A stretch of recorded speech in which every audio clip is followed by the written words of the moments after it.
one thing. What? I am sure that Boogie Cousins is uncoachable. He went through 5 or 6 coaches in Sacramento. He didn't listen to any. He does not allow himself to be coached.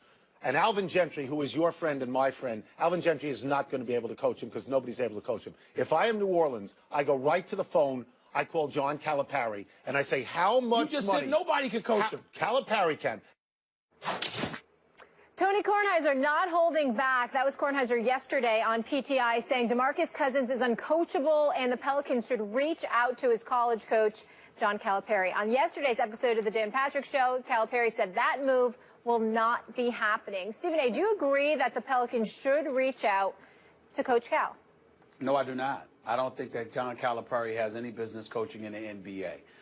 John Calipari and I go back more than 20 years. I've known John Calipari since my days covering Temple University for the Philadelphia Inquirer when he was at UMass with Lou Rowe and Mike Williams and Marcus Camby in the crew. Or one of my dear friends is Bruiser Flint, his former assistant coach. As far as I'm concerned, I wish he had Bruiser with him now because I love Bruiser with him. But let me be very, very clear. John Calipari belongs in the college game.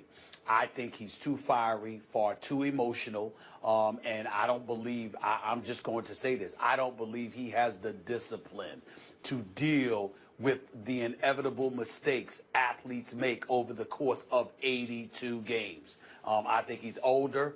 I think he's accomplished and established his level of greatness. I think he needs to stay in the collegiate game because during game time, it's less of a time, and the greatest attribute he has is being a salesman.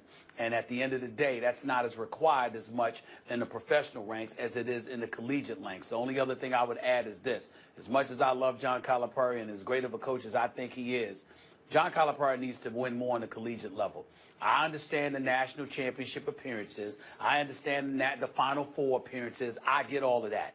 As far as I'm concerned, he's too great of a recruiter and has had too many great players to have only one national championship on his resume. I need to see a little bit more. I see it from others. I need to see it from him.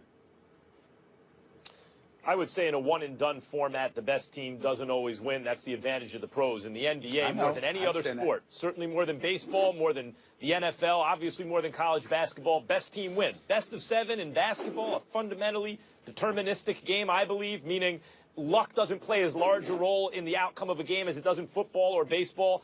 You have a best of 7 in basketball, you find out what's what. I think Calipari could do it in the pros.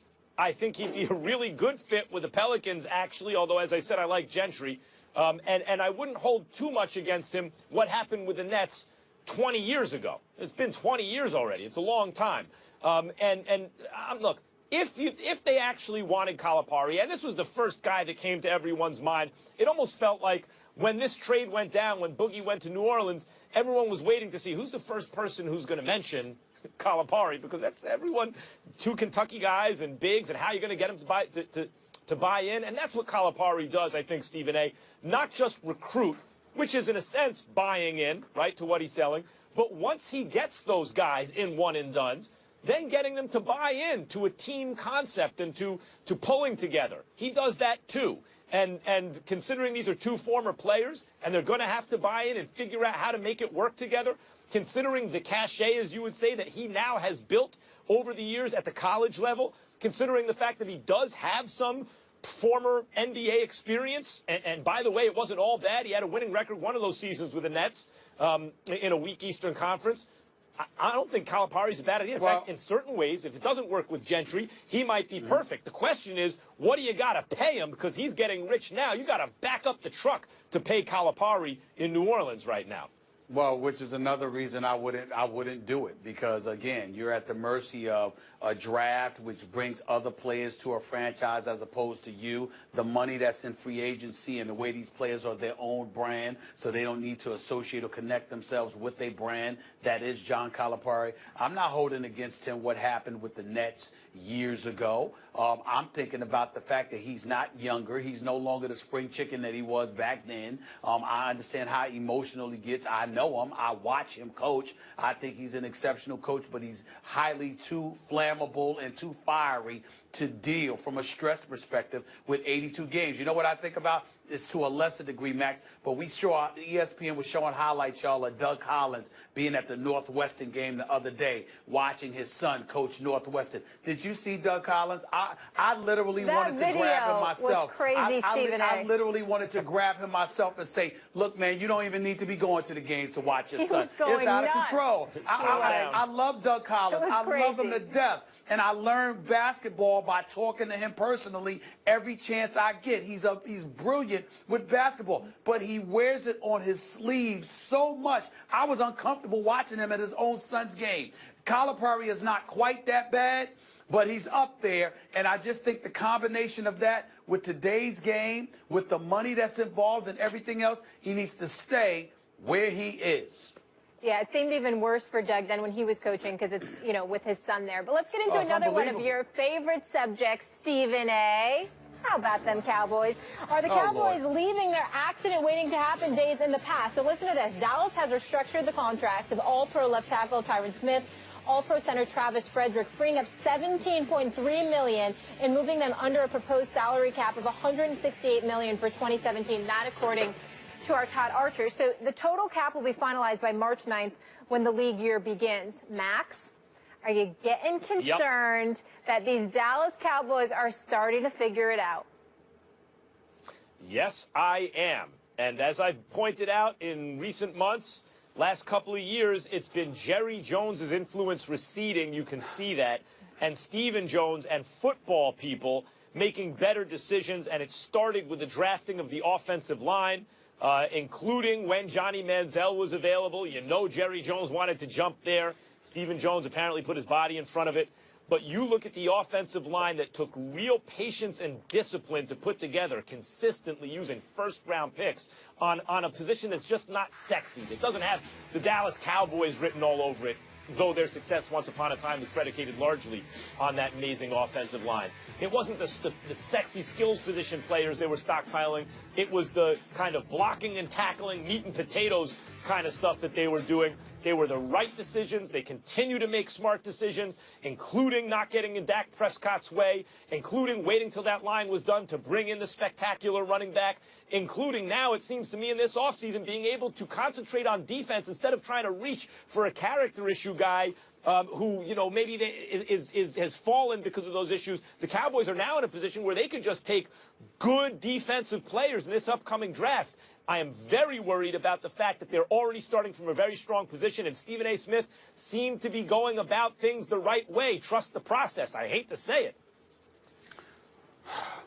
First of all, I don't give a damn about the process. The only thing comparably annoying to Cowboy fans, in my estimation, are these Sixer fans coming out the wazoo talking about, do you trust the process now? Well, you know what? Give me a job where I get to throw 3 years, and I, too, can look pretty damn good if I get to sabotage 3 to 4 years and just tank it so I can sit up there and position myself for greener passes down the line. That's just nonsensical to me. But getting back to the Cowboys, let's be clear about something here, right?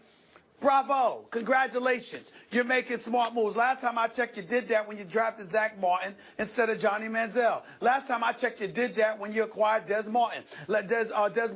Last time I checked, you did that when you acquired Dak Prescott and Ezekiel Elliott, okay? So it's not that the Dallas Cowboys have been incapable of making good, solid, if not impressive moves. We understand that. That doesn't compromise what I have continuously said.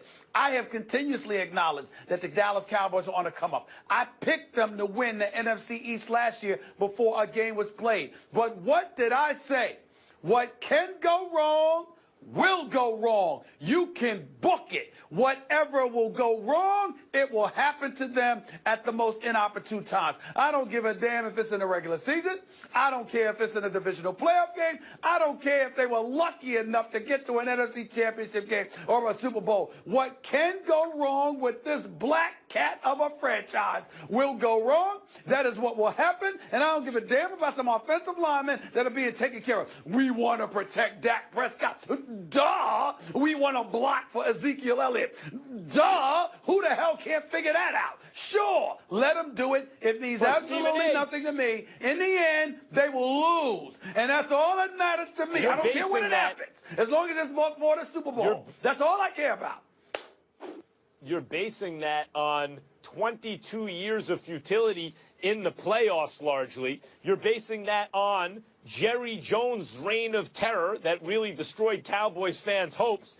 It's not just some superstitious thing where the franchise is cursed, because they won Super Bowls in the past. You're basing it on that analysis or that conclusion on the way the Cowboys have done business largely over the last 2 decades. And my point is, the way they're doing business has changed. Jerry Jones does not have his hands on the franchise, on the team in the same way to the, in a way saying blasphemy on your part. I'm saying blasphemy on your part. What the hell are you bringing it up for, Giants fan? Why do you care? Don't come to me with that in February. Where the hell were you in September, October, November, December, and January? When it counts, I don't care. Anybody can talk about the Cowboys now.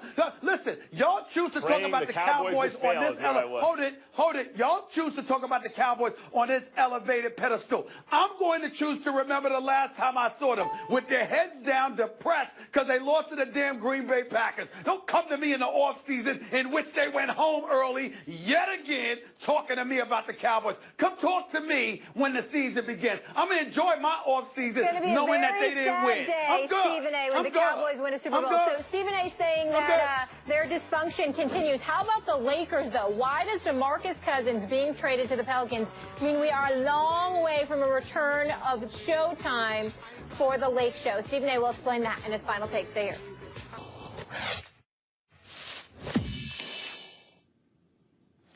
Bravo! Bravo!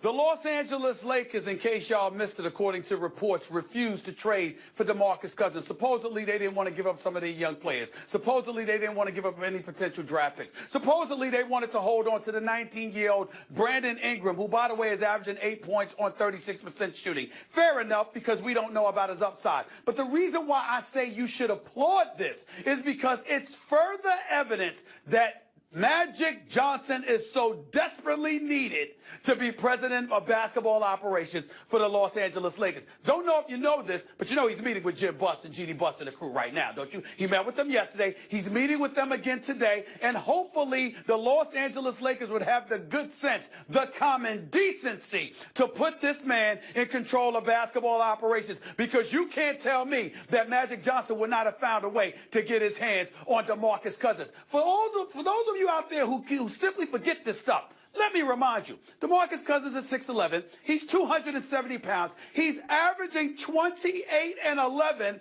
on 45% shooting from the field, 35% from three-point range. And because of his temperament, you're hesitant to bring him to La La, which has been the land of ineptitude in basketball parlance for the last several years. This would not have happened if Dr. Buss was still alive. God rest his wonderful soul. It would not have happened if Magic Johnson was in control. And this is exactly why this man should be in control right now, so some basketball players can show up at the Staples Center in purple and gold. Well said, Stephen A. We're still trying to get Stephen A. to come out of his shell and tell us how he really feels. He's getting better.